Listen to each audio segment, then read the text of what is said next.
All right, welcome everyone. It is a little after 6 p.m. here on the East Coast. Down here in Florida, it's about, I don't know, 74 degrees. I think in Michigan, it's probably about 29 degrees in counting. Not As it's, quite, Angel.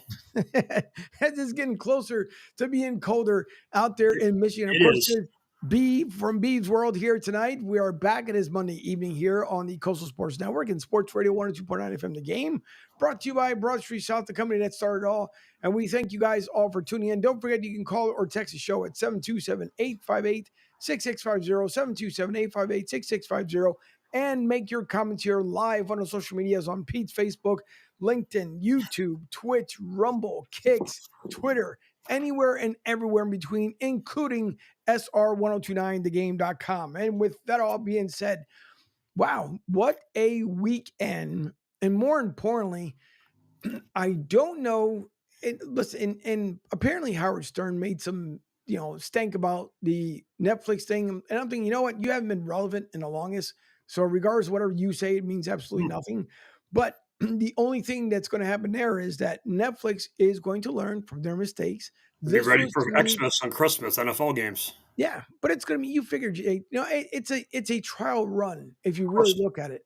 I Mhm. think what they thought was, and obviously, and who knows, maybe they tested it, maybe they forgot, but they also forget that they have a lot of good programming on there. So you had the streamers who Yep. normally go and binge watch, and then you had all these other folks that were watching live, and a lot of them obviously came in by the boatload at midnight when it was time for Tyson to fight. But then you have AB, who is probably the biggest clown show ever. Like, what in God's green earth did you think if the FCC was not going to come after you? And so far, he's been fine. As you had mentioned just before we went live, he's Yeah. probably going to be sued heavily by Netflix. Well, would this be a good time to mention that's how I watched the fight? I watched it on AB's Twitter because literally I was up watching hockey and I was in between periods and I flipped it on to I wanted to check on the fight. And I think it was calling it was an AB CTE, CTE ESPN or what the hell he called it. And literally, I'm watching it on there, and then I see 5.5 million viewers, and it became, I think, 5.7. I mean, I'm sitting there like, does he realize how much he's going to get sued by Netflix and all these other people? Yep. And he doesn't, but whatever. Yeah, but I'd like to thank him for providing me the ability to watch that awful ass fight. But yeah, it was. That's not how I expected. I wasn't expecting to watch the fight, and it just happened to be there. And I had other friends, Kathy, my business partner, put on her Facebook she was having trouble with Netflix.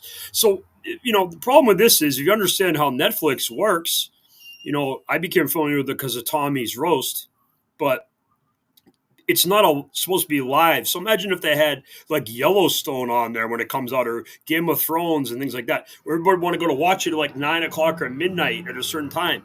Mhm. Instead, you just can go watch it anytime you want. So when you do live events, like you just mentioned, Angel, it creates a bunch of problems. So what a mess. It is a mess. And they're gonna figure it out. And I'm pretty sure Netflix will figure out the Oh, next time around how it's gonna happen. I mean, listen, in this day and age, you really can't get away with a whole lot because of IP tracing. That's the big part. And so no. when people try to create bogus accounts and do all this kinds of stuff, eventually it will catch up to you. And it's not that hard. Come January, it's gonna be even tougher once the Mhm. new chairman's gonna be there for the FCC. So I don't know why people want to do stuff illegally. I had mentioned this earlier on in my show in the morning about Napster. Everybody remembers when you were able to download music. Napster, yeah.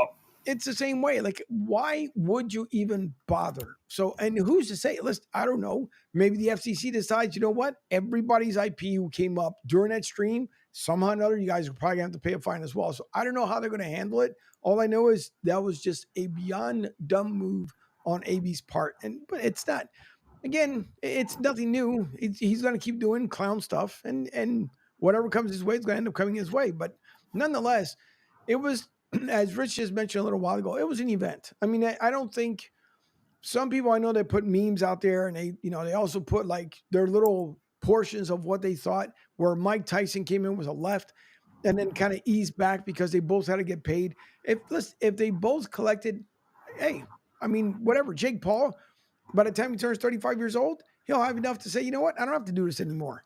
But the other meme that I thought was kind of funny was, as someone had put out there, as Jake was starting to come into the YouTube scene, I forgot what song it was that he came out to. Someone said, I have to explain to my soon to be, teenager that this guy was the one that ended up putting out Tyson at the end of the fight. I wish I could remember what song it was, but he thanked Mike Tyson. He You praised. talking about Angel? You talking about what he song he came out to for the fight Saturday night? No, not that one. Yeah, In the Air Tonight by Phil Collins, right? Yeah, Yeah. yeah, no, not that one. So someone put up there, and if I find throughout the broadcast, I'll put it Mm, out there. Or if not, I'll end up retweeting it. But no, it was. I mean, good lord, Jake had to be all but. It looked like in the video 17, 18 years old, mm, and it sure. was a popular song at the time. And someone had just put it out there saying that this is the guy to actually beat Mike Tyson. But again, you got to look at it too. 58-year-old Mike Tyson versus what, a 20-something-year-old and Jake Paul. I mean, listen, whatever. The fight happened. I think Roy Jones Jr. Everybody else was kind of like surprised of what the outcome ended up being, but I don't know. Then there was a video that went out after on what was it this morning, and then especially yesterday, showing how Mike Tyson, and not saying juiced up. I don't want anybody to take this out of any kind of context. Meaning that he was beefed up, he was ready for the fight and looked really good during the sparring, and then he turns around. It's like, so what happened on Saturday? But again, everybody knows that there's something that was not going to be for everyone. It sucks, and it's not like you had to pay any additional money. Thank God, on Netflix. So if you have the monthly service, big deal, big whoop. I mean, you go back and watch the replay, it's great. But other than that, I don't know why people are going to go absolutely bananas about it. But it's just the preview to that Christmas Day game, and they're going to figure out with the millions of viewers in the NFL, including around Good the world, point. that was Good going to be point, a Angel. major test for them. And listen, it could have been worse, but it crashed. They were able to get it up and running again, kind of somewhat flawlessly, but it happens. It's just a day and age of where you got to figure out what to do next. And if Netflix wants to get into the sporting mecca of the world, you better figure out pretty quick that what you're going to need is going to be a lot more resources and Sure. definitely a lot more money. And don't pass on the savings to us because we already pay enough for monthly stuff as is. So, but nonetheless, it was a fight. It had to be done. Yeah. It's done, and So, that's it. so Angel, excuse me for interrupting, but just so I understand, how do you watch sports? Do you have stream? You have cable? You have dish? What do you have? No, I have the streaming service that's available right from the homepage at humus.com. Okay, so and Pete does a lot of this. Pete and I have talked about this. We Mhm. MLB TV, ESPN Plus, whatever you have, NFL Network, whatever you have. I have YouTube TV. I have ESPN Plus. I get Apple TV. I pretty much I get the Mets games off of MLB TV directly from Major League Baseball. So I think that's the whole lesson here. And you just made a great point about them using this as a crash test dummy kind of to be ready for the NFL games. I know they have the two games on Christmas, correct? Mhm. So and the first one I believe is Kansas City Pittsburgh, which is going to be a huge game. So they're going to have their streaming prepared. And like I just outlined, society has changed. You got shows like Yellowstone, when Game of Thrones was on, The Sopranos, all these different things, where you could watch those on your own time. Live events are what they are. You got to watch it, or you're going to see it on Twitter and Facebook. There are spoilers to tell you who won the fight or who won the game. And you see this with Yellowstone. Oh, I'm about to do a spoiler. Don't tell me. Oh, Kevin Costner got killed. Da, da, da, da. You can't. You can't have that happen where you miss the show and then you get a spoiler from your friends or accidentally come across something. So I think it's changed with the live sports world, and where everybody's got as few people. Angel, you and I are a good example of this. Very few people have 9 to 5 work schedules anymore. It's completely changed the world, and this is before COVID. So I think you're looking at how society has changed and how we look and view things is different. But live sports is the outlier because you will watch it when you want. When Ted Lasso is another one. I could watch Ted Lasso at any time I wanted to watch it. I didn't have to go at a certain time.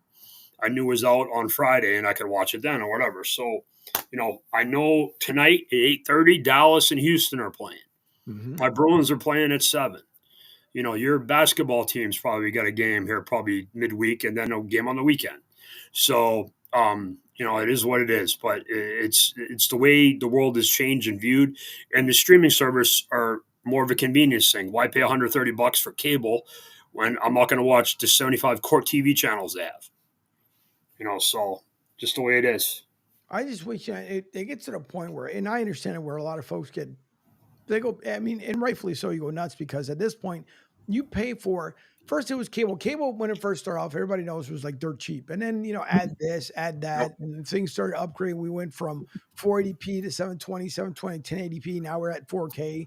That Yep. eventually end up becoming 8K, but right now TVs are not affordable. And for the most part, really, there's a lot of production companies that can't even afford fake 4K production. So 8K, I mean, that's a far stretch. You got to spend so much to make that Mhm. happen. But you got to figure that everybody trying to cut cable because it got to be so expensive. I mean, some places it's like a car payment, which is ridiculous.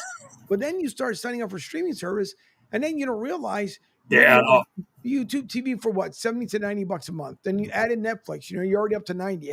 It's like you start really kind of getting up to where you were before. So I don't know why sometimes they just don't turn around and say, all right, listen, ESPN will make an agreement with this person who makes an agreement with that person as long as they pay a minimal fee to distribute their feed.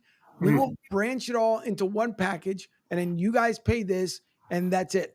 Because it gets to be a lot. And I know a lot of folks, the same way with streaming music, a lot of folks went away from paying for that because we're like, you know what, screw it. I'm just going to pay for the commercials. I'll listen to Amazon Music who doesn't charge you for commercials. They put it in here, but what do you do? So you have to listen to one or two, and then you get what, 6 or 7 songs in a row where you don't have to worry about it. So it's just getting to the point where people are wanting to cut the cord, but at what cost? Because it's almost costing you the same. But again, when Netflix, thankfully, you know, at least they let you know up front. Hey, by the way, 6 months from now, we're going to jack it up by another buck or two. So Sure. we'll see. I wonder, Angel, maybe you would know this on top of your head. Has DirecTV changed that much as far as prices go? Not really. Not Okay. really. So Even what it after, was like 2 years ago, it's about the same now. yeah.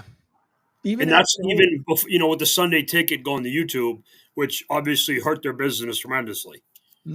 Nope. They decided to keep it the same exact way. Instead of trying to attract new customers, nope. Now they have it. So now I haven't seen it yet, but Mhm. now they have it where you don't have to worry about, as far as like the dish used to come to like every room or some crazy nonsense. Now it's basically like one receiver and it wirelessly displays it to the sling boxes over into the inside the house. So that's about the nice thing about DirecTV as far as upgrading. But no, they kept the prices the same. And you would Yeah. think if you lost the Sunday ticket, then make it feasible so that you won't lose more and more consumers. But listen, some folks, they're like Kmart. Kmart thought I would just stay the same for the next 90 years and we'll be fine. Then Walmart came around and said, hey, Kmart, see us? Yeah, you guys are How about gone. We're still here. Yeah. Kmart? So it's crazy. But nonetheless, it's what happens when you're in that realm that you want to stream everything. They'll get it right. The only difference would end up being that I could see happening, maybe. I'm not saying that it will. Maybe Netflix decides to say, and Doug and Dad and I talked about this earlier this morning, Yep. was that they decide to say, you know what, for the streaming portion, either A, you're going to log into this at set amount, and then for the live version, you're going to log into this at set amount. Maybe. Or they just keep it the way it is right now. So it's just going to be, we'll see as things advance and they change. Everybody wants things like this. Everybody knows this. They have zero Yep. patience. It's just going to it'll get, it's always going to have bumps in the road before it gets straightened out. That's always. Of I course. mean, Of it's no course. different here on the network. When I first started 5 years ago, it was the same crap. I mean, you would have thought we had dial up and a winding machine to get things going, and eventually, things get better. So it's Yeah. all a big learning curve, no matter which way you look at it.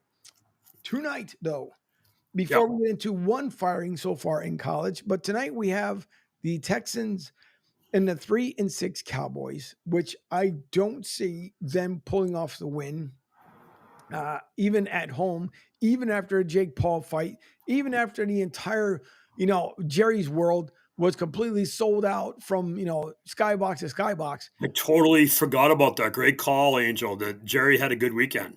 Sure did. Everybody can laugh at him, but he's laughing at everybody else. No, He changed. no, no. Yeah, I'm not. I mean that in a good way. no, yeah, because I'm laughing with him. Exactly, because you figure he had to go on some radio station today talking about, listen, y'all make fun of me all y'all want to, but guess what? I'm the one that's laughing now. So I paid, but y'all paid me over the weekend. Whatever Dak's contract was, he got it 3 times over just from Saturday alone, easily with ticket sales. As far as the food, the whole 9 yards.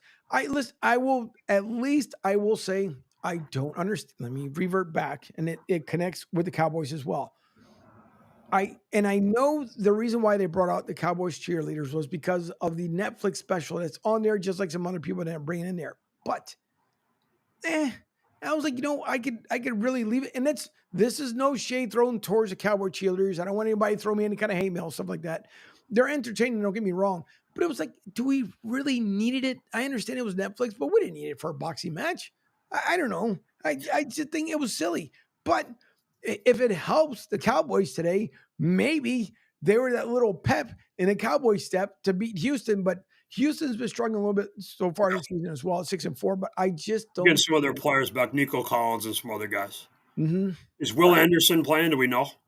I don't, not that I have heard of, and I've been trying to look at the bottom line here. I'm Well, it's seeing funny. that. He had almost the exact same injury Michael Parsons had. He had like a ankle sprain.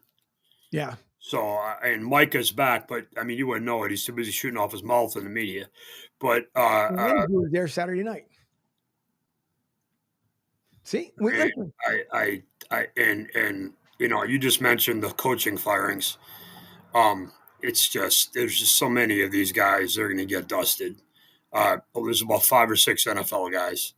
The Bears guy, the Jacksonville guy, Jacksonville yesterday. The Lions had like an inter-squad scrimmage at 1:00 yesterday. It was like they could do whatever they wanted, and I saw about 17 to 20 guys in the Jaguars I would have cut today. Right. Just lack of effort. I mean, like, Angel, I'm not talking at the end of the game. I'm talking at the beginning of the game, the first play, first series. And for the life of me, I'm sitting there watching this. Now, I have a couple of Jaguars guys on my fantasy teams, Right. including Evan Ingram on a couple teams. And I sat there and I watched Mac Jones play quarterback. And I'm pretty sure there's about 3 guys in my high school that are better than Mac Jones right now. The Patriots so ruined that kid. He was good his first year, and then they screwed him up with Matt Patricia and Joe Judge, and then last year he was a mess. He's completely lost. He needs to go somewhere and just learn and change, or he's going to be out of the league in like 2 years. He is so bad. I mean, he cannot play at all. And this is the Lions like losing defensive players every 5 minutes. I mean, they lost. Alex Anzalone broke his forearm yesterday in the game. They're down like 5 starters in the defensive front 7, including Aiden Hutchinson, who's the best player in the entire team. So, I mean, it's insane what they're doing. They're down their entire linebacking core right now. They're starting linebacking core, all 4 guys, which is amazing. And they're beating teams by 46 points in the NFL. To me, what amazes me though, Beav, how in the world? So and listen, maybe I'm beating a dead horse here, but you decide to get a new old line coordinator with the Bears, and you end up with the same result. So I don't know. Well, actually, did you watch any of that game? Unfortunately, not, and not because I didn't want to. The more important thing was I was covering the women's basketball game at USF Yingling Center, so therefore that took priority. Okay, so their duty calls. So let me tell you, they did a lot of things differently. It was more quick throws, like West Coast offense, quick screens, things like that. To help Caleb, because the Packers defense is good. They got good pass rushers and they're good. They're good. Their defense is a lot better. But he was better. He had a good game. But again, they lost. If you didn't see, the Bears cheated on the field goal block. And Eberflus has talked about this, sent the tape to the league. They're not going to change it. But you're not supposed to be over the center on the field goal block team, because famously Shane McClellan jumped over the center for the Patriots against the Saint John Harbaugh and the Ravens, and they blocked John Tucker's field goal in like 2017, 18 maybe. And John Harbaugh got the rule changed because, of course, John Harbaugh can't be out coached. It never happens. How did it happen yesterday? Mike Tomlin whipped his ass. But you're not allowed to do that. And the Bears did it. And that's how they blocked the field goal. So Eberflus is sending the tape in to get it. He'll get a nice letter, an apology, and they're still going to get the L. Yeah. And he should have he should have made us think about it when it happened in the game, but he didn't. Once you leave the field, it's over. I mean, they could have 17 men on the field, and they're not going to change the call. But it is what it is. But no, I thought the Bears, there were changes in their offense, but it still doesn't change. They're a defensive organization. They get a defensive head coach. They have an offensive team. It doesn't work. You have to change the ingredients there. Whether you bring in Lincoln Riley or somebody else like that to come in and be the coach, they need an offensive coach to work with Caleb Williams. Just the way it is, the reality. And obviously the Jets are going to have a change. The Jaguars are going to have a change. The 49ers should have a change, and we'll talk about that later because I think that's a disaster. Their mistake was how they handled Ayuk in the offseason. But you remember this, Angel. There were 4 teams I talked about in the preseason that were messes in the offseason. A lot of noise. The Bengals, the 49ers, the Dallas Cowboys, and the one I thought would overcome it, and God damn it was I wrong, the New York Jets. Because they brought the human Ebola virus, Aaron Rodgers, in. And Aaron could kill Wolverine. Nothing survives with him around. He comes in, he deflates the room, he kills your team, he kills your life. He could ruin Jerry Rice. Sure can. Okay? I mean, he literally comes in and he just kills the room. And the Jets appeased him. Oh, Aaron, you don't want to come to practice. Oh, you don't want to come to OTAs. Go to Africa, wherever you're going. Do whatever you're doing. Go do it. And they wonder why their timing's off. I mean, see this here. See, that's Tom Brady, right? The guy with 7 rings. Angel, let me ask you a question. Sure. Was football important to Tom? Did he work really hard at football? Not at all. He thought it was just his pastime. Did he break laws when he got to the Buccaneers? He went to the Buccaneers and they weren't supposed to be able to practice outside, and he was meeting with all the receivers and catching passes, and the cops came to arrest him, and they realized who he was. Yep. And the mayor gave him a pardon. Remember that? Yep. You think Aaron Rodgers would do that? No. Okay. Because he was too busy going to Europe. And hey, maybe that's where he's going to be when the playoffs start. Sure is. That was, see, there you go. That was, yeah. I mean, he should be banned. He should be banned. There's like a loser leave town thing with quarterbacks. If you lose a home playoff game to Jimmy Garoppolo, you should be out of the NFL for 5 years. That should be a rule. You lose a home playoff game to Jimmy Garoppolo, gone 5 years, out. So, I mean, that was the game he lost. I think it was in 21 where they lost. They lost the blocked punt, changed the whole game. And I think Aaron went down and scored, opened a touchdown, didn't score again the rest of the game. Well, I said I was not picking the Jets anymore this season. I was like a dumbass, stupid Irishman from Boston. Hello, how you doing, guys?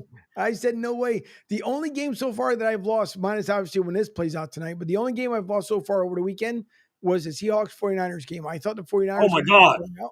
That's the only game I've lost throughout the entire weekend. That was it. Starting from Thursday Night Football all the way out through. So we'll see what happens tonight. I think Houston obviously is going to take a nap, but how do you, first of all, the Jets organization is going to have to implode.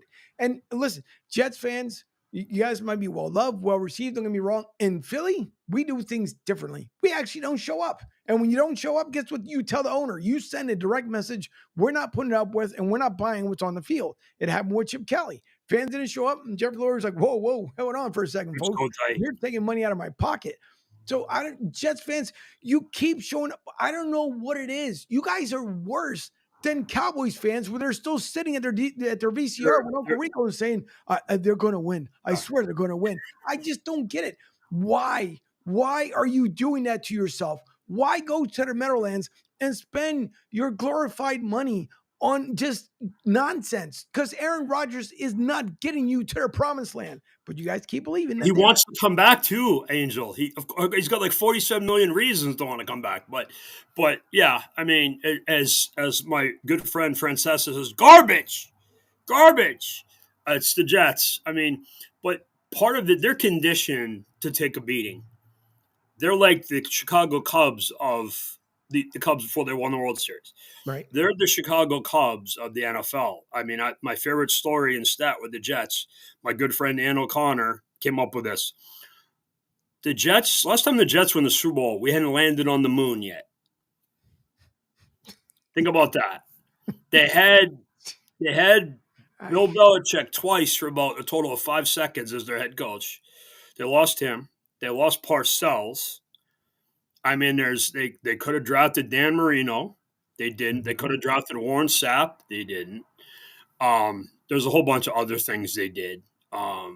But it is what it is. I mean, they're my own little home entertainment center. Yesterday was fun for me. They somehow made Anthony Richardson look like an NFL quarterback. But it was, and by the way, he did play well. He had a good game. But again, the Jets are out to lunch, as you just said. But it was fine. You know what? I would pay lots of money to see that team play the Fighting Dan Campbells, because that might be like 84-10. Because Dan's getting ready to go watch Gladiator 2. There's no thumbs up and thumbs down. There's just no mercy. I mean, what they did. Oh my God, they were throwing bombs, and I mean they were doing. Now they played everybody, including the janitor, in the game, but I mean they were not picking around. They were throwing, doing reverses, and it was vicious. And I couldn't believe it when I watched it. But you see these teams that aren't playing and have a lack of effort, playing the wrong teams. Like one of my favorite things, if you have any of your friends that are going to be in the fantasy playoffs, look at teams that are eliminated and are going nowhere in December that are playing Derrick Henry. Right. Where you have to make a business decision whether to tackle Derrick Henry. And usually when you're going to Aruba in a couple of days, or the Bahamas, or the Hawaii, guess what your decision is going to be? I might just let Derek just make a little move on me and let him go by me instead of, breaking my shoulder running into him. But I mean, that's one of my favorite things to do on fantasy plots. Always look at who's got Derrick Henry and he should kill Houston at the end of the year all the time when he was on the Titans. When the Texans kind of went sideways. Like J.J. Watt and Hopkins and Deshaun Watson went nuts, and their team kind of went sideways. I want to, before we go into our first commercial break here, I'm wondering, is Doug Peterson's soul still out there in Detroit? Scratching his head going, wait, how come the lights are out? Did I miss something? Well, Dan grabbed his head and held it up to everybody and said, "Oh, you're not entertained," after the game. Right, pretty much. It was. I joked with. I'm sitting there watching it at work, the Garage Bar and Pizza House, and I stood the guy next to me. And I said, "I hope Dan offered him a job after the game." It was like, because he's going to need one. But I mean, yeah, that was.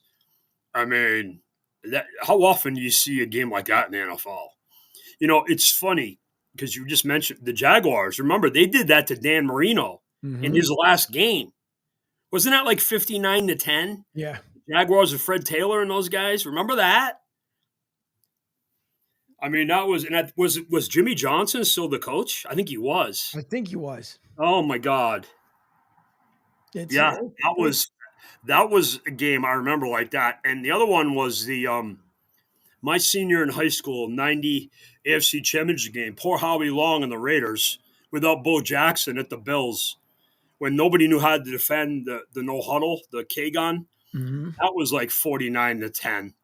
The Bills, and then Belichick and Parcells figured it out the next week. But I mean, it was just, I don't know what to make of it. It's very rare do you see scores like that. Tommy's 07 team did that one game with the Redskins. They had the game with the Bills. They had a bunch of games where they blew people up. And Tom had that snow game against the Titans where he had like 6 touchdowns in the second quarter.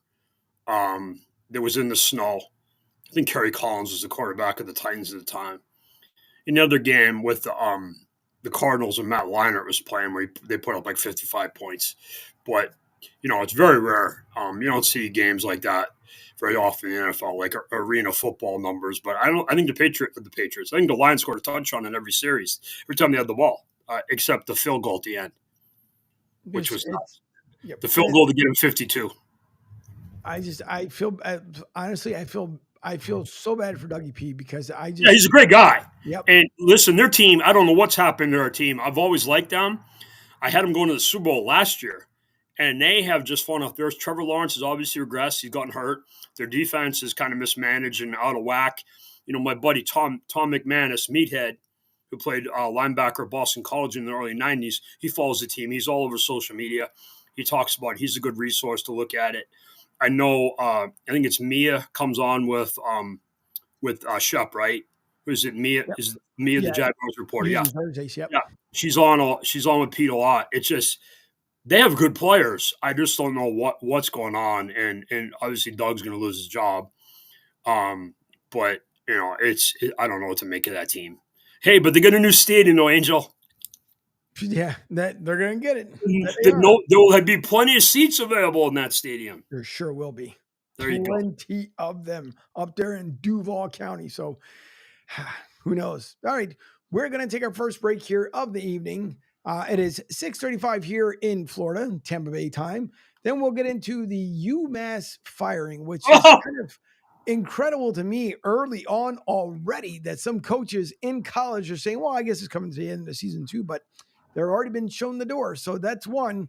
Will there be more? Some people think that one Penn Stater should be, but I don't think so.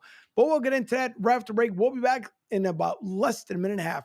You're listening to Beav's World here on the Coastal Sports Network and Sports Radio 102.9 FM The Game. We'll be right back. Hi, folks. This is Gerard Moynihan of Moynihan Lumber, and I would like you to know that our company has been selling Anderson windows for over 60 years. See the complete line of Anderson windows at any of our 3 locations in North Reading, Beverly, or in Plastown, New Hampshire, or at MoynihanLumber.com. What's up, Southwest Florida? Jim and the Beef Guy here. Fort Myers, we answered your call. We're pumped to announce the opening of our second location. It's on 41 just north of the Edison Mall. And guys, nothing's changed here. The beef, the sausage, the breaded steak from Maxwell Polish. Now serving you in 2 locations, Fort Myers and Bonita Springs. And don't forget, if you're having a party, check out our catering menu. Hey guys, when you're at the counter, don't call it Gardenia. It's pronounced Chardonnay. Phil Castanetti, Sports World in Saugus, Massachusetts, is New England's place to buy or sell the finest in sports memorabilia. For over 35 years, Sports World has offered the finest in sports collectibles. Last month, you might remember Tim Thomas, legendary Bruins goalie, returned on October 5th. What a turnout it was. And now a new event coming up.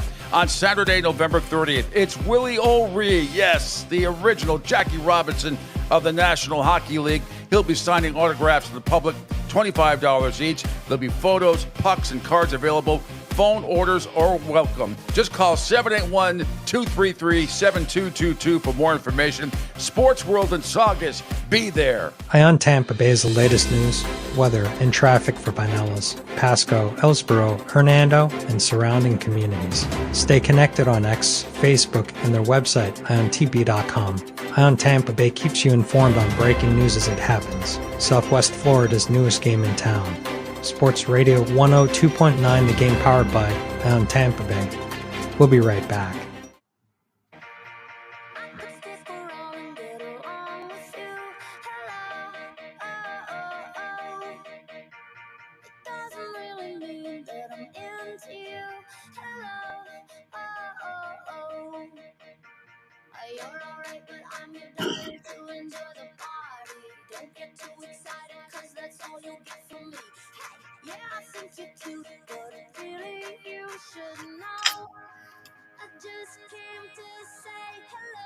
And that's exactly what they're playing in the Jaguars locker room. Hello, what is going on out there in Jacksonville with Doug Peterson? I'm truly surprised that he has not been fired yet by the Khan family. But hey, listen, whatever things and stranger things have ever happened, and who knows, it could happen overnight. I think it's going to happen by the end of the week. There had to be some sort of heartfelt conversation with him today because, like I said, his soul is still up there in Detroit. And he'll probably never catch up with him again because he's just wondering in the shallow halls of just Detroit, like what happened, what went wrong. So listen, whatever, nonetheless, it is here, Beav's World with, of course, Beav, myself, Angel, here from 6 to 7 p.m.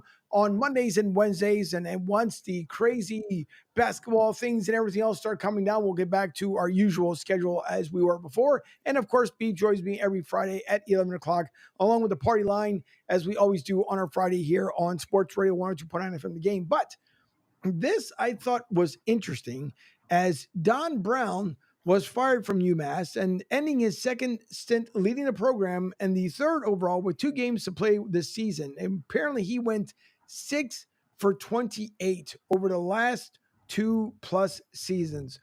Holy moly. And to be, listen, I'm not trying to, UMass fans, don't Amherst, do not get mad at me. I truly thought that UMass was not even a thing anymore, because they just haven't been relevant in years. Whoops. Well, Angel, you've given me a lip. Guess who's a good personal friend of mine? Oh no.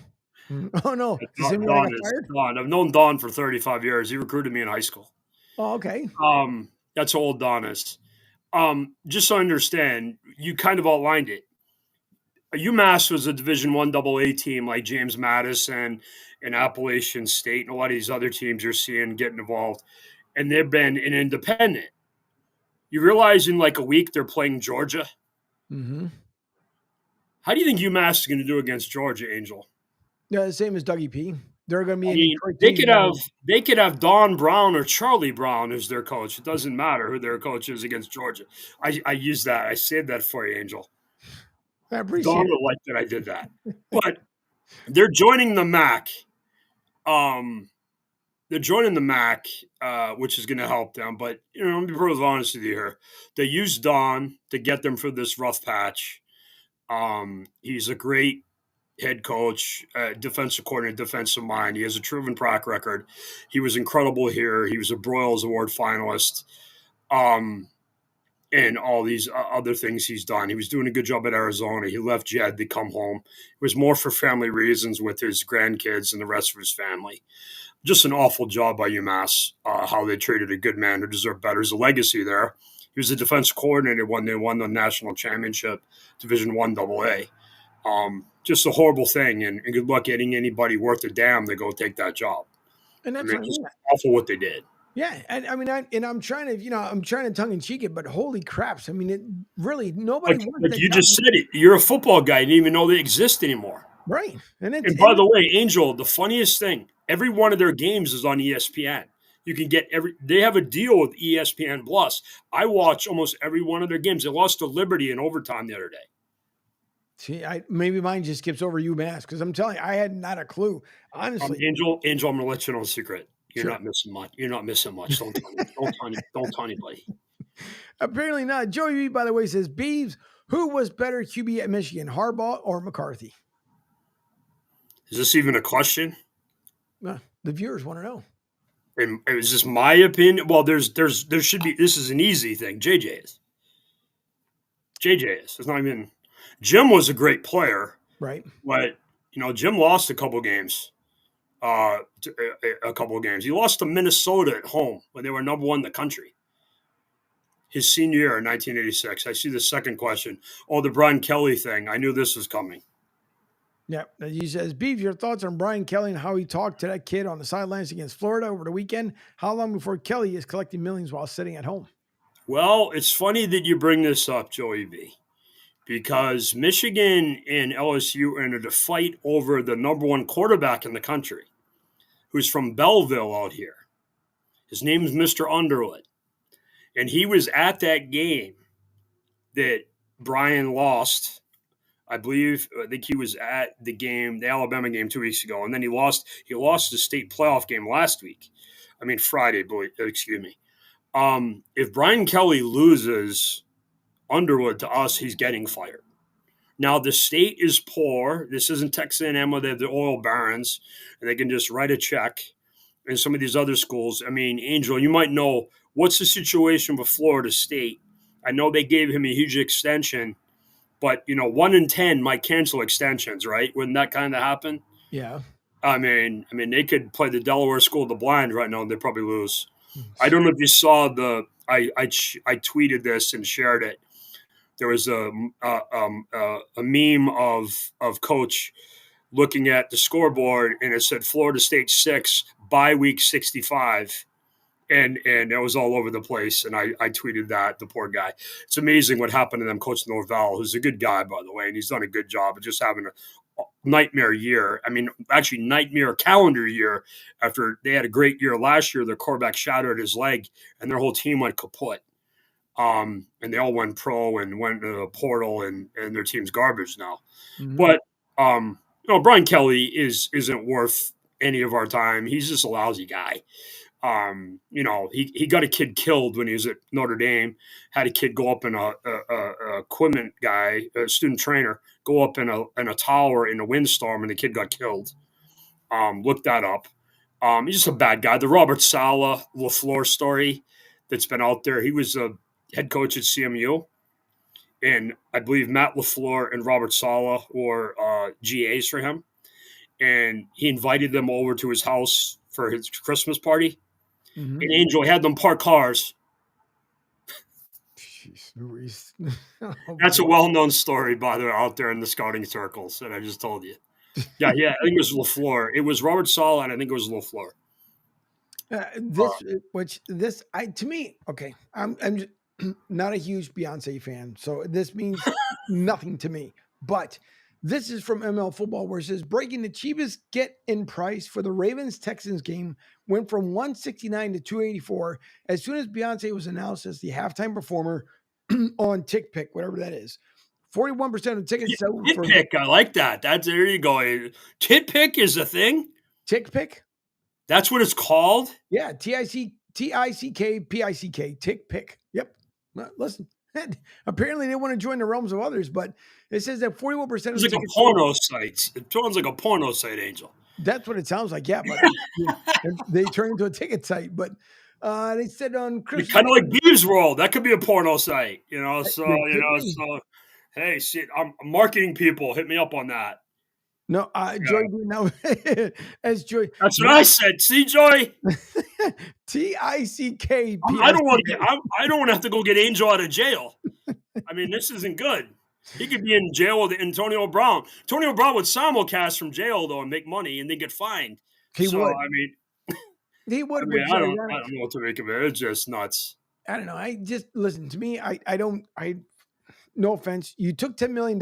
How did I work out for you other than you're laughing yourself back to the bank? It's freaking ridiculous. Yes, Joey B, except for you missed a Angle. Yes, your Angle, the alter ego of Angel, Angle. There you go. It's Led Tasso, if you watch Ted Lasso, which is maybe the funniest part ever in the show. If you understand Ted Lasso, what Led Tasso is. Right. When he became the evil coach and he he was mean. Yeah. It was very funny. It was one of the best sequences of the entire show. It doesn't involve Roy Kent. Every segment with Roy Kent is just the best. And Phoebe, his girlfriend's niece. That's the whole best. I mean, Roy's niece, Phoebe, with his girlfriend in the segments they used to have, when she got the bad breath, is the best one ever.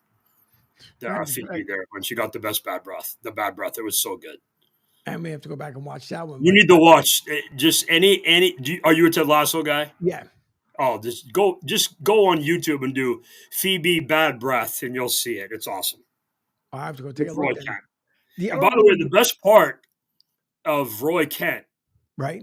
He doesn't sound like Roy Kent in real life. It's like if you watch Yellowstone, Kelly Riley, who plays the Denton daughter, the one who's nuts. She's British. She talks like country. It's a country western type of thing. She's a star of Yellowstone, and she's from England. And it's like Hugh Laurie when he was on House. He's a British guy too. He sounds like he's a guy from New Jersey. So it's just amazing how these guys can do their accents. Now, I could take this as a pun intended, but it might have to be as the sky continues to fall down there in Jerry's world. As Joey B reports, Dallas Jerry Jones Stadium, they were opening the roof for the game tonight, and the roof sheet metal fell to the field. Nobody heard nonetheless. Roof is closed for the game tonight. So, listen, it continues to collapse like dominoes for Dallas. It just Beth Dutton, thank you. So Beth Dutton, Joey, thank you. That's Kelly Riley's character. Yes, thank you. I'm glad that nobody's hurt. That's the most important thing. That's really important. But Dallas, oh It's boy, just Jerry needs another lawsuit. and that's So he's got enough money that he made from Saturday to be able to cover that one, so he's got nothing to worry about. Lakers to honor ex-coach Pat Riley with a statue outside the arena. This is going to be outside downtown. No one cares out there in LA. They're going I to love Pat Riley. I care. That's cool. No, I'm talking Pat Riley's fine. I'm saying no one Oh, yeah. cares about LA. So, and I know I have booksters in LA, but whatever until they get better. But nonetheless, the How about Lakers what they now, did to Jerry West? That's unbelievable what the Lakers did to Jerry oh West. yeah, What a that's story that is. yep. Plus, That's just, by the way, Jerry West hired Pat Riley. That's very important. Remember that. yeah. It says the Lakers have announced Monday that they have commissioned a statue to stand in Star Plaza, immortalizing the coach who won 4 championships with the Showtime Lakers in the 80s. Riley also won championship rings with the Lakers as a player and an assistant coach. Riley, who's 79 years old, has been part of the Miami Heat as a coach and executive for the past 3 decades, but his NBA roots are planted firmly with the Lakers. He played for Los Angeles from 1970 to 1975. Oh boy, I remember those years. And he was a team broadcaster before becoming Paul Westhead's assistant in 1979. So, Lakers. I can't wait to see that statue. If it's going to be anything like what we saw in Miami. Dwayne Holy Wade. craps. Dwayne Wade. Yeah. Okay, so I get a Joey B hockey question, which I got to answer. All right. He said, okay, so if you understand what he's talking about, Darnell Nurse is a defenseman for the Edmonton Oilers, and he had the puck behind his own net, and he was coming, and Ryan Reeves is the biggest, strongest forward, forechecker, tough guy in the league, went to hit him, and as he went to hit him, Nurse kind of changed directions and put himself in a bad position, and Reeves hit him in the head and knocked him out, and he's going to get suspended. It was a weird play, but I think when you go to hit somebody, you're responsible for the hit. And it's not the job of the guy being hit to protect himself at a certain point. And Ryan Reeves has to know, hey, I'm 250 pounds. I'm going really fast. Darnell Nurse is a tough guy. He can handle himself. He's a strong skater. His dad's a CFL star. Bad hit.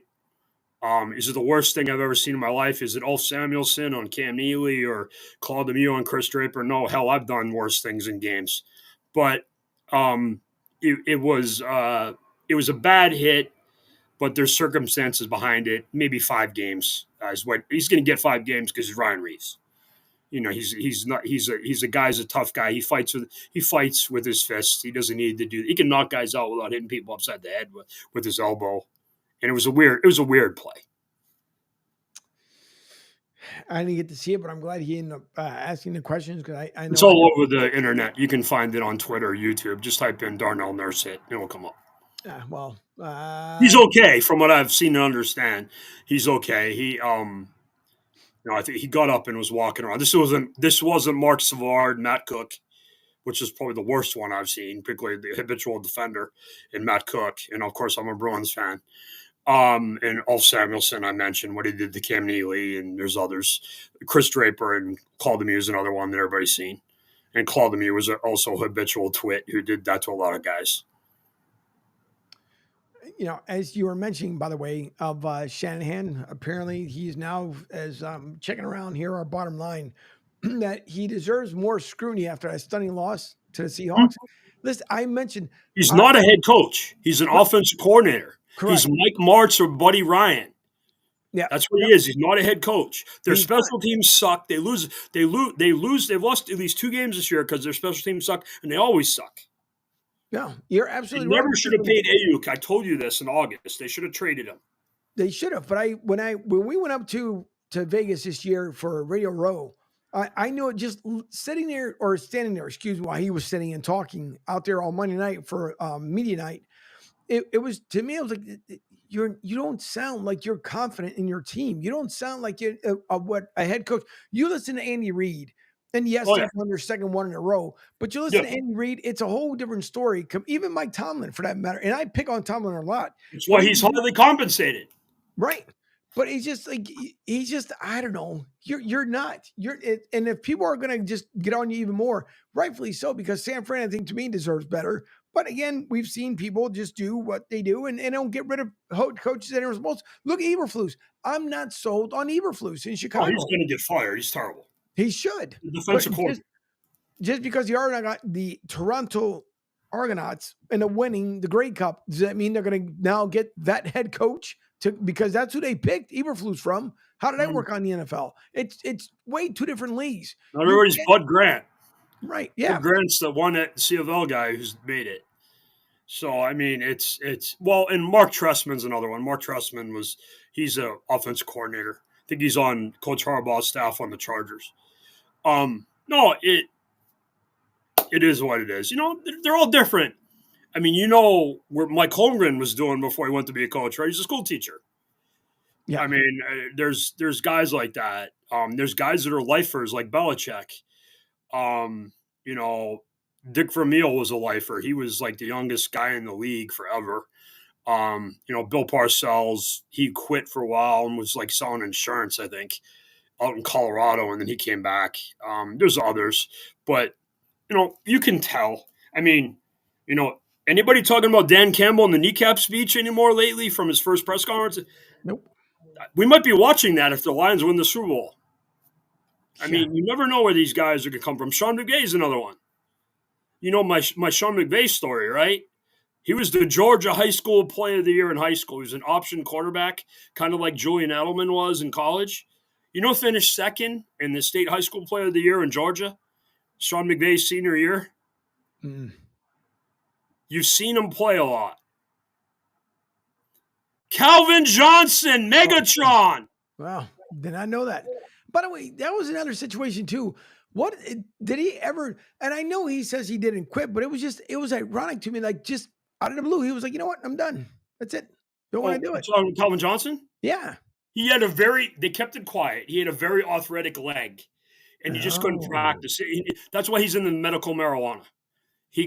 Calvin's awesome. He's around the Lions now. He was in a contract dispute with them when he quit over his signing bonus, like similar to Barry Sanders.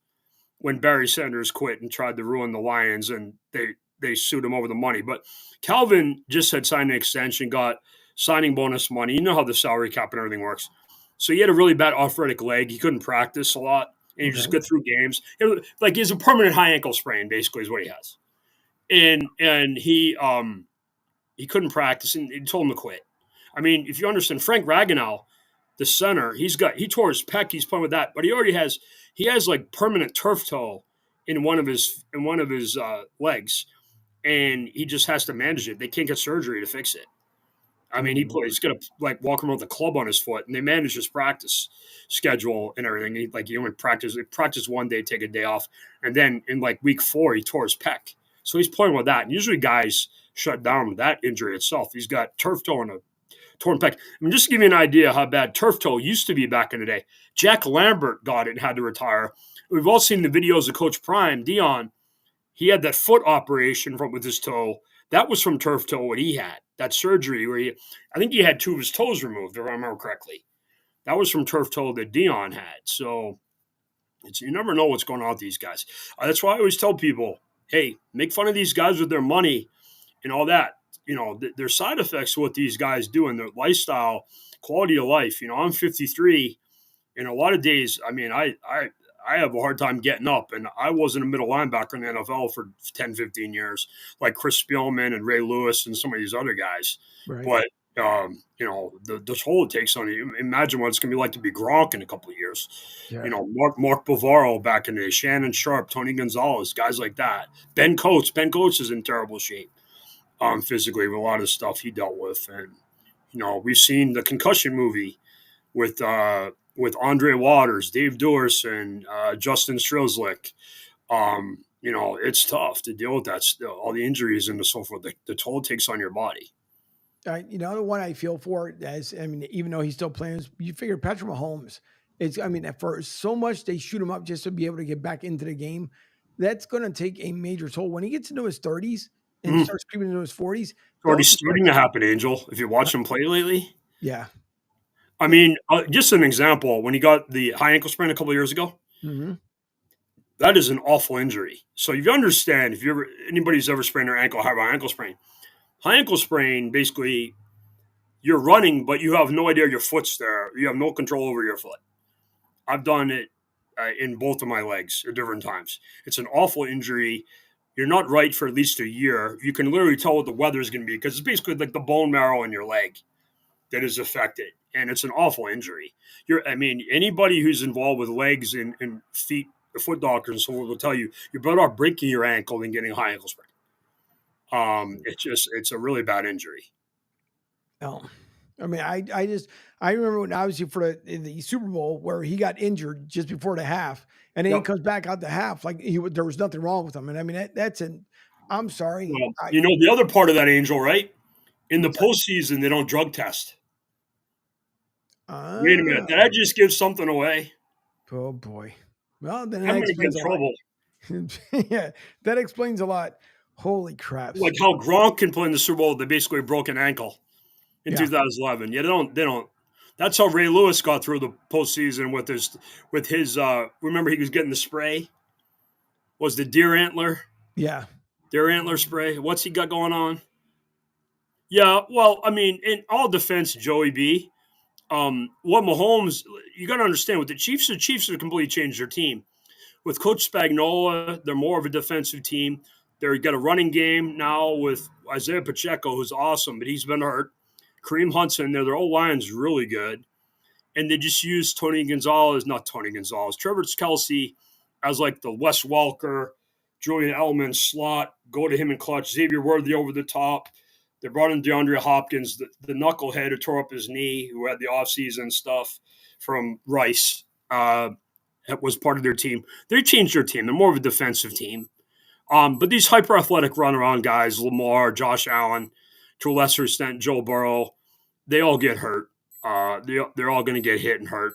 That's one of the secrets of my friend, why he could play till he's 45. He realized he was the worst athlete on the field. Get rid of the ball and don't get hit.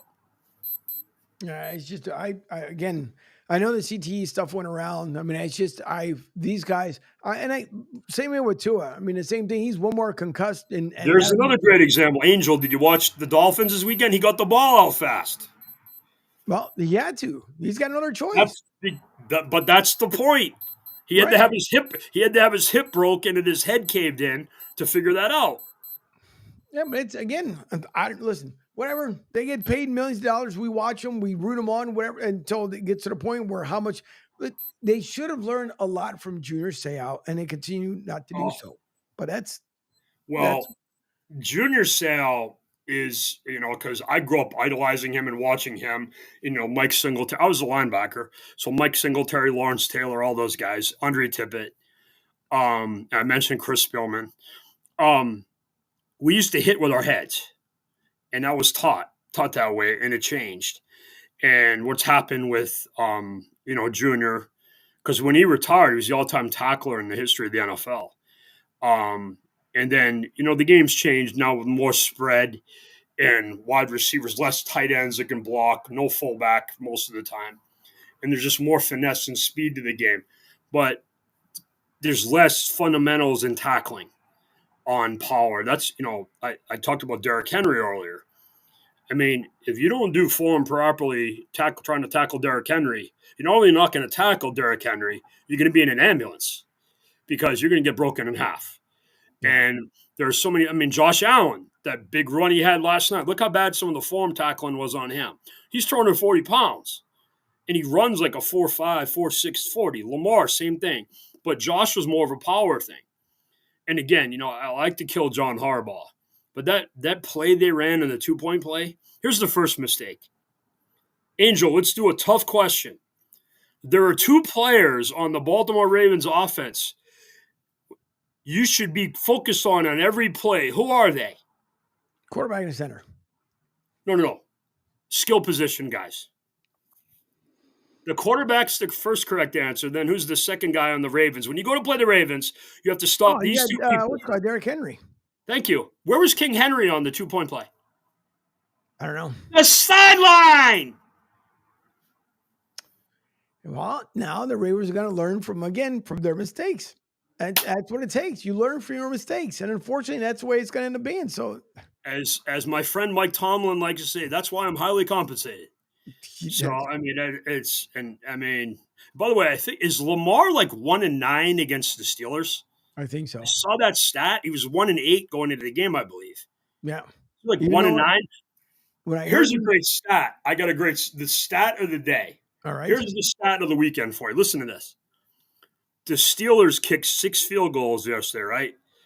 They beat the Ravens, right? They got 18 points. They kicked 6 field goals. Joe Burrow in 2 games versus the Ravens has 9 touchdowns. They lost both games.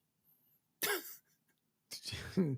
I'm thinking about how nuts that is. That is a very. Do I sound like somebody who has Jamar Chase on a bunch of fantasy teams? He was apparently. I know Mike Trags ended up putting out a video, and apparently Did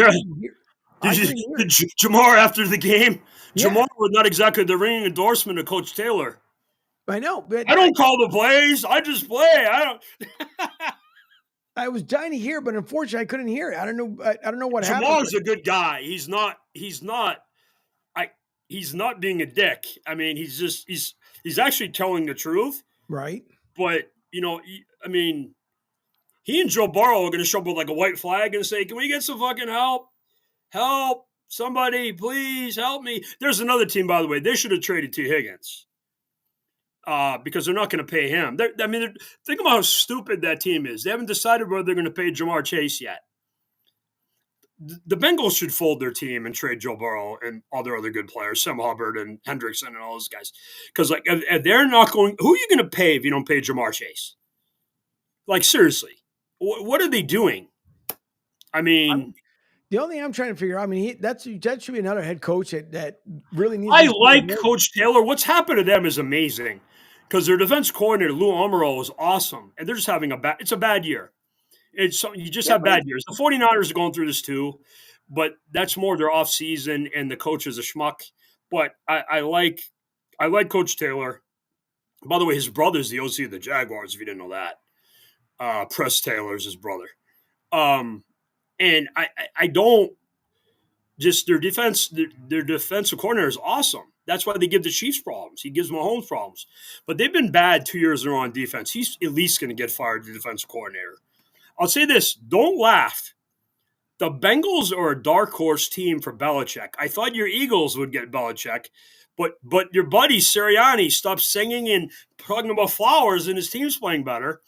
And it's just interesting to see where Bill's going to go. There's more stories about him coaching. Jacksonville makes sense.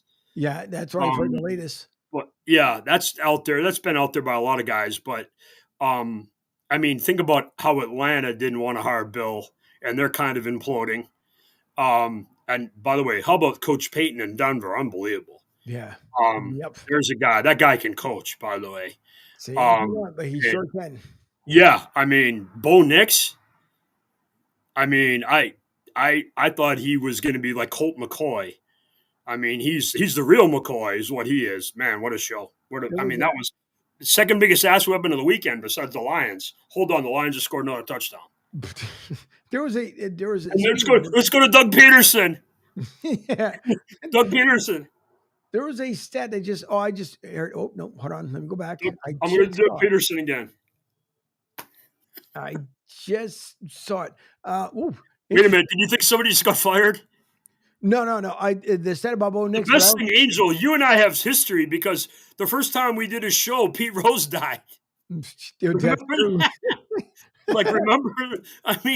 Seriously, there's we are from the heavens and above, That's who we are.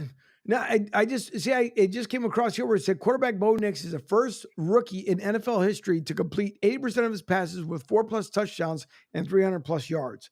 It's just, that's Bo Nix.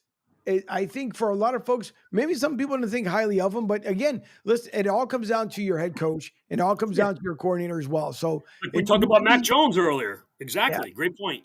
Yep. We'll look at Jaden Daniels. Same thing. He came out. Cliff Kingsbury. Yeah.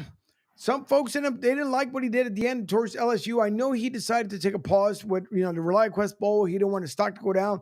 There was a lot of criticism about that, but nonetheless, he's making the Redskins look freaking fabulous. Let me ask you a question, Angel. Do you think the Commanders give two shits about the ReliaQuest Bowl right now? Nope, not at all. Okay, very much. I mean, do you think people care about Leonard Fournette and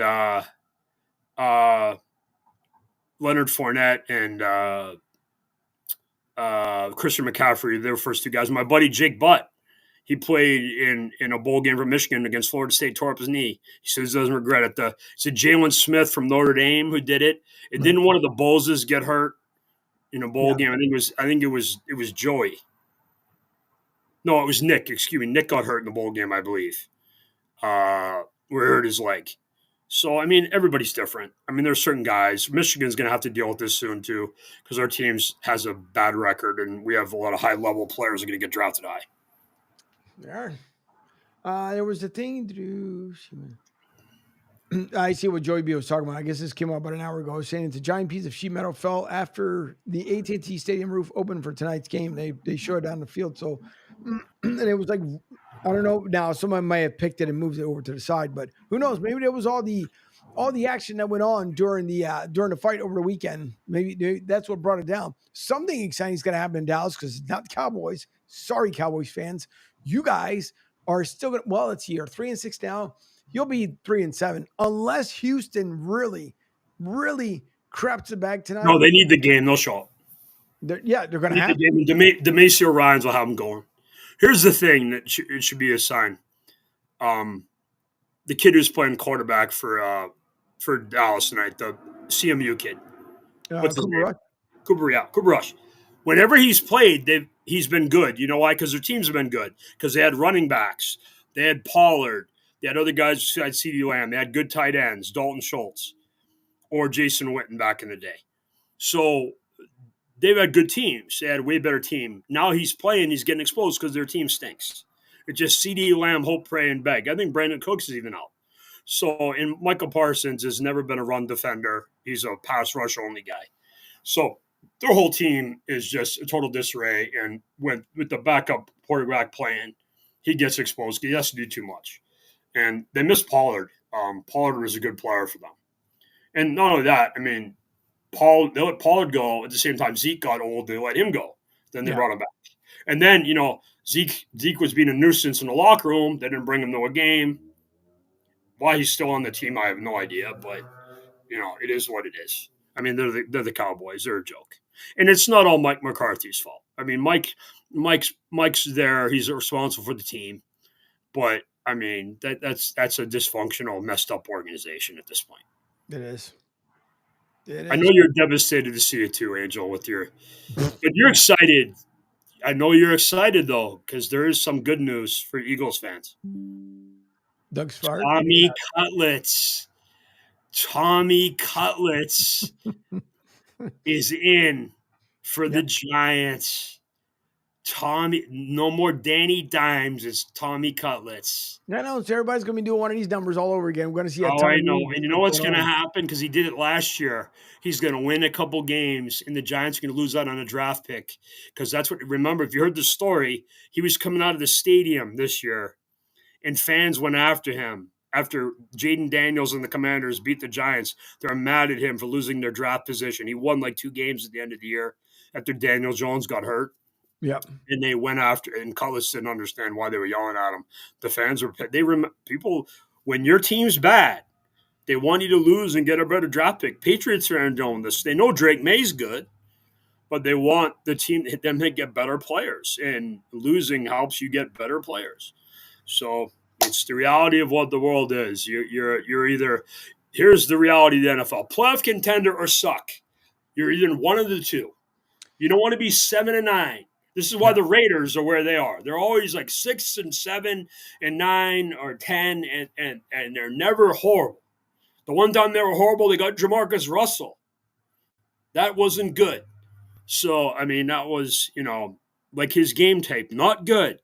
But, you're better off just sucking. you're bringing up a good point. There was an article that just came out too. That's about my Doug one good Peterson. point of the year so far. Thank you, Angel. You're welcome. But there's an article that came out about Doug Peterson. I'll get to that in a second. But you bring up a good point with the Raiders. All the guys were in with Antonio Pierce. We all remember, right, during the offseason, they all wanted him. Raiders granted him their wish, and he's there.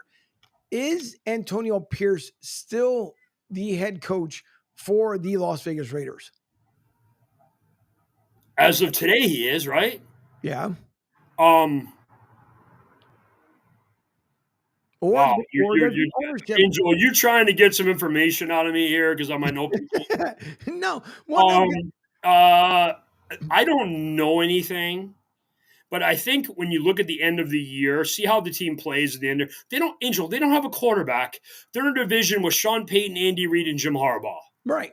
And that's why I'm saying, I'm not saying it like I want to see Antonio Pierce fired, but my thing is that they don't. I mean, Gardner Minshew is just, he's just a mess. You can bring in Vince Lombardi there, and they're going to have problems. Look at their division, who the quarterbacks are, and who the head coaches are. That's the best head coach division in the league. Outside of him, outside of Antonio, look at the division, the coaches. Yeah, but to me, I don't think even if Shedeur Sanders gets drafted by them, to me, even Shedeur can't do anything much with that team. I think if you're going to pick someone, either you really have to do your homework, or you're going to have to get a veteran from some source to figure out what else you need to do to build up that team. But I'm just saying, because I know a lot of folks, they were all in. They wanted Antonio Pierce. He was the, everything. He was going to be the answer to all. And then all of a sudden it turns out to be completely lopsided for the Raiders. And I mean, I don't know, are the Oakland A's going to be even better than them coming up? And they're not even playing in Las Vegas yet. And I know it's two different leagues before anybody says it's baseball, but I mean, always a good time to talk about Billy Bean. Good job, Angel. You just got Jay suck up points. Good job. No, here's the reality. Okay, this is what I think. I think Shedeur is going to go to either one or two teams. He's going to go to the Raiders or the Giants. And I think Kirk Cousins is going to go to the other team. Yeah.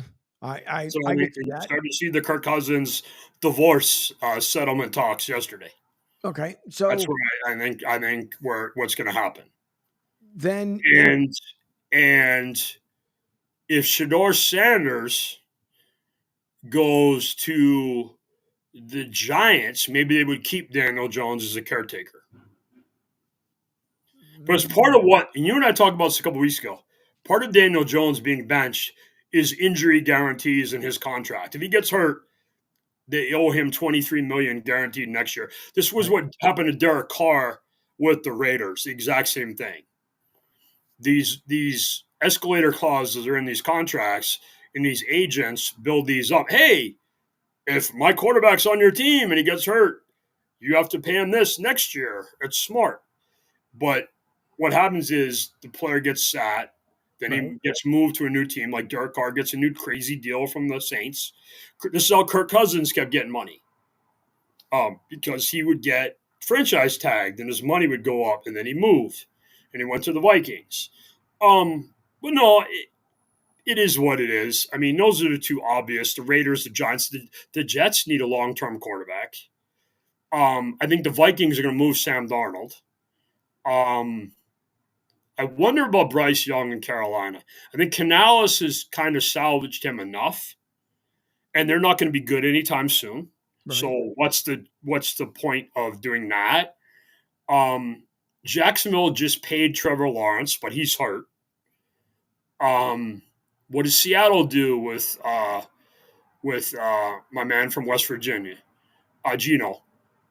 There's like 4 or 5 teams, and I think obviously the 49ers are going to keep Purdy. Purdy's good. Yeah. And I like Purdy, but he's the least of their problems. They're the team. They draft all these receivers, and they got the number 15 guy is good, Jennings. Mm-hmm. And yet they pay AU because it's just a pain in the ass.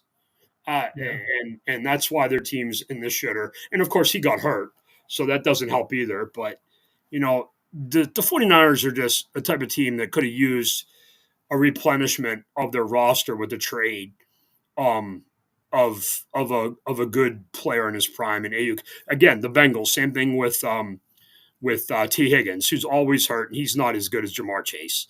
And you pay Jamar Chase. The Dolphins, again, they paid Jalen Waddle. Tyreek Hill's much superior player. move off of Waddle, trade him. It's very rare to do what the Buccaneers did, where you have Mike Evans and Godwin. They worked together. They got paid together. The Isaac Bruce Torrey Holt thing isn't going to happen in today's NFL, where you have to split, or you have to have a clear separation, like Jerry Rice, John Taylor, Michael Irvin, Alvin Harper, and then Alvin Harper thought he was Michael Irvin, got paid, and he played like Michael Jackson in Tampa.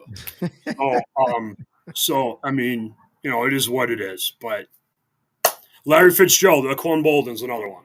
And Quan Bolden thought he was Larry Fitzgerald. He left. Larry's like the mayor of Phoenix. Is what it is. Yep. No. Good points. Very good points. All right.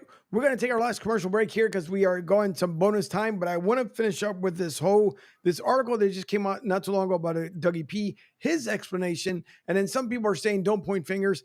Interesting. This is going to be an interesting take here as we get ready to close it out. But don't forget, you guys can call or text the show as you see up there on the screen, 727-858-6650. Make your social media comments as Joey B has done all night here with others as well, as we do appreciate everyone who tunes in. Don't forget, you can also visit sr1029thegame.com. Download the app directly from there. If you look for it in the stores, the app, the Apple Store and or the Android Store, you're going to find old apps. The one that you want is directly from the website. You'll see it along with the show lineups up there as well. So we do appreciate it. USF with a great weekend. You guys can hear that recap earlier on along with Pete, and then after the show's over, sometime throughout the night, as I always stay up and do stuff, then you'll be able to listen to Beav's World Replay as well. As you guys have seen, the new lineup and the new change over on the sports radio tab, so you guys can keep up with it just like Beav does, just like everybody else does, and we do appreciate the love and support. All right, we'll come back. We'll wrap it up with Doug Peterson, as it is an interesting hot take, to say the least, and I don't know if everybody's going to agree with this article or not. You're listening to Beav's World right here on the Coastal Sports Network, Sports Radio 102.9 FM The Game. We'll be right back. Hi, folks. This is Gerard Moynihan of Moynihan Lumber, and I would like you to know that our company has been selling Anderson windows for over 60 years. See the complete line of Anderson windows at any of our 3 locations in North Reading, Beverly, or in Plastown, New Hampshire, or at MoynihanLumber.com. What's up, Southwest Florida? Jim and the Beef Guy here. Fort Myers, we answered your call. We're pumped to announce the opening of our second location. It's on 41 just north of the Edison Mall. And guys, nothing's changed here. The beef, the sausage, the breaded steak, our Maxwell Polish. Now serving you in 2 locations, Fort Myers and Bonita Springs. And don't forget, if you're having a party, check out our catering menu. Hey guys, when you're at the counter, don't call it gardenia. It's pronounced Chardonnay.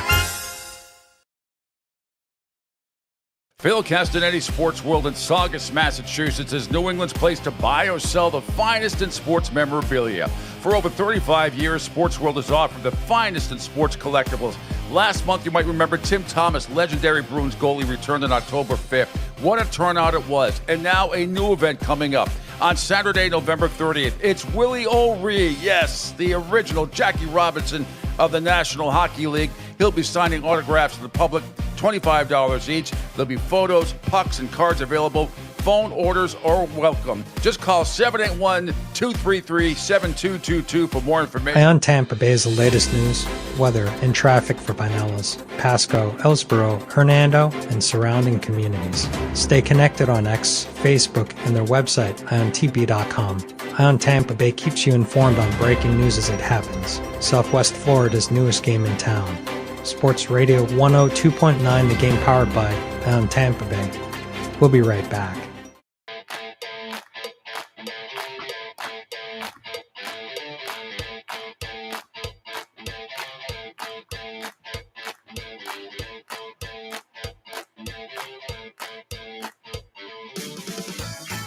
All right, welcome back. It is the final segment here of Beav's World on Sports Radio 102.9 FM The Game. We thank you all for tuning in, as we do appreciate, once again, the love and support here at the Coastal Sports Network. Don't forget, you can always go back and replay the shows. And more importantly, you always want to go back and look at the ones on the website. Reason why I say, because sometimes YouTube and Facebook have a little bit of an issue with some of the stuff I end up doing. But that's okay. It's what I do. when you own the network, when you're the CEO of the network, you run stuff around here, you can get away with a lot of stuff. And FCC might not like it, but no one else complains. So you can always go back and watch the replay. I learned that from Beav, by the way. SR1029thegame.com. As I throw it his way. But nonetheless, we thank you guys for tuning in tonight and all day long. Of course, coming up after Beav is Lloyd Vance's Insider Football with Kevin Midget. So the night continues here and the party continues on the network. Now, this I thought kind of interesting as an article that came out from Yahoo Sports. Ryan Young, the staff writer, as he puts, the Jaguars, Doug Peterson, open to changes, taking blame for rough losing skid, and it starts with me now. The Jaguars are on the heels of a 52-6 loss. Everybody remembers just from yesterday, and I think they're still on the field remembering what happened, which was the worst loss in team history. But Doug Peterson is still employed in Jacksonville, and he's taking the blame for the Jaguars' rough 2-9 start to the season. Peterson, speaking one day after what was the worst loss in franchise history Sunday afternoon, said that everything is on the table when it comes to making changes within the organization as they enter their bye week. Quote, I think you've got to be really, really careful when you start pointing fingers at certain people. It's a dangerous thing, and I'm not going to do that, he said via ESPN's Michael DeRocco. As a head coach in this league, that's going to go through what we're going through. You're pointing a finger, and it's gotten to be pointed, and it needs to be pointed at me. Start with me. And it's good that he's actually saying that. The Jaguars have come unraveled in recent weeks, and Sunday's loss to the Detroit Lions was a perfect example of that. The Lions cruised to a 52-6 blowout win at Ford Field and racked up 645 yards, which is the second most the Jaguars have allowed in a single game franchise history. The Jaguars, who just lost 170 yards as a team by comparison and only 41 yards on the ground over the last 3 games, the Jaguars have allowed just shy of 1,500 yards of offense while putting only 528 yards in return. Those are both franchise records over a 3-game span. That is a holy crap. And I'll finish up with this quote right here where he says, where we are and still 6 games to go, I think it's time to just hit the reset button and just sort of rewind, kind of get fresh again. Coaches and players, Peterson said, and the coaches need to. This is what I challenged them to this week. We've got to go back and we've got to look at everything from a schematic standpoint, player standpoint, personnel standpoint, and all that kind of stuff this week. If we come out of this bye and we just kind of keep doing the same things and trying to expect different results, which is insanity, it's probably not going to happen, right? So we've got to do some little things, some minor things. We'll do it, and that's what we're going to do, spend these next couple of days doing minor things. Minor. You got your ass handed to you at 52-6. Minor? I think minor is out the window. Well, it's funny, we bring this up, and, I'm not going to break any news here, but I think it's pretty obvious Coach Peterson's getting fired tomorrow. Most of the firings happening on Tuesday. The league does not like guys being fired before Monday night games. He's not going to be the coach. He's going to probably get fired tomorrow. And I like Coach Peterson. I know you probably like him to Angel. You're an Eagles, and he's a nice guy. He's a good guy. There's way worse guys than him that are coaching and are just dinks, and he's a good guy. But I think he's getting fired tomorrow. I'm not Dan Rather. I'm not breaking any news here. But I think he just made a really good point. He incriminated himself. And it's funny because he just played the Fighting Dan Campbells. The number one way you can change your team, and Jimmy Johnson has talked about this, and I'm a huge Jimmy Johnson fan. Not the NASCAR driver, the football coach. The NASCAR driver is cool too, but I like Jimmy Johnson, the football coach, and the TV announcer. Jimmy Johnson talks about when he got to Dallas, how he fixed the Cowboys. The Cowboys were historically terrible. They had no players. They had a bad roster. He fixed a lot of things with the Herschel Walker trade and a bunch of great drafts and other moves he made. But the number one thing he did, and he talked about this with the Lions and Dan Campbell, he make your team tough and physical because you give your team hope. If we can just sort of hit the team we're playing and outwork them, field position with kicking and punting games. These are things that Bill Parcells did, that Bill Belichick did. By the way, Dan Campbell is a huge disciple of Bill Parcells and Sean Payton. Sean Payton is a big Bill Parcells guy. So I think you make your team tougher, and the Jaguars are not tough. They don't tackle well. They don't block well. It's always a fundamental game. The Ravens-Steelers game, you say, wow, what a great game that is. Those teams beat the piss out of people. The Chiefs beat people up. The Bills are a tough physical team. You have to be to play. They're finesse team, Miami Dolphins. They don't travel well. They're outside, nice, warm weather team. It's one of the things about the Buccaneers that's good. They're a tough team. They're physical. They push people around. So become a tough physical team is the number one way you can change. The Jaguars are not a tough physical team. They don't tackle. They don't block. They can't run the ball. And that's more on the general manager, Balky, than Doug. And now that Trevor Lawrence is hurt, other things are being exposed. And Trevor wasn't playing great either. I mean, by the way, if I remember correctly, didn't the Jaguars lose like 7 of the last 8 games last year to miss the playoffs? And, I mean, this isn't a new thing.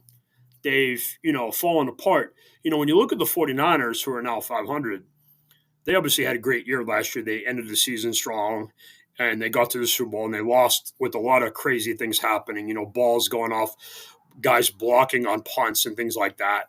They did a terrible offseason. A lot of noise. Everybody's holding out. Trent Williams is holding out. Ayuk's a pain in the ass. Everything's going on with their team. And changing defensive coordinator again, things like that. Again, a lot of noise. You allow a team to be distracted with distractions, they're not going to play well. And I feel bad, but I mean, I think it's pretty obvious Coach Peterson's getting fired. And by the way, we mentioned about the firings. The Jets were 1 game out of the playoffs when they fired Robert Saleh. Yeah, they're now 1-6 since they fired Robert Saleh. Yep. And anybody who's in scouting circles and has friends and coaching friends, and you do too, Angel, knows Robert Saleh is very well liked around the league. You saw what Belichick did. What Belichick went to bat for. Now, Belichick's always going to come off the top rope on the Jets. It's what he does. But Robert Saleh is very well thought of. And I think he's working for the Packers now because LaFleur is his buddy, the coach. But, again, the Jets. Here's the number one reason why the Jets suck. Aaron Rodgers sucks. That's why. Yep. They somehow got worse with getting rid of Zach Wilson. I want to see what Devontae Adams truly is going to have to say at this point, because you were dying to reunite with him, right? Oh my God, look, he's there. Show up in the Pat McAfee show. Oh, look, surprise, shocking. Devontae Adams is standing right behind me. I know, wasn't that funny as hell? Yep. And then how about when they traded Mike Williams when Aaron was on TV? And then Aaron got the game-winning touchdown his first game with the Steelers. Gibbers. So there's certain things that just happen to bad people that I get great joy in. Like watching Mike Williams, who's a good player, catch the touchdown from, of all people, Russell Wilson is another guy I don't like.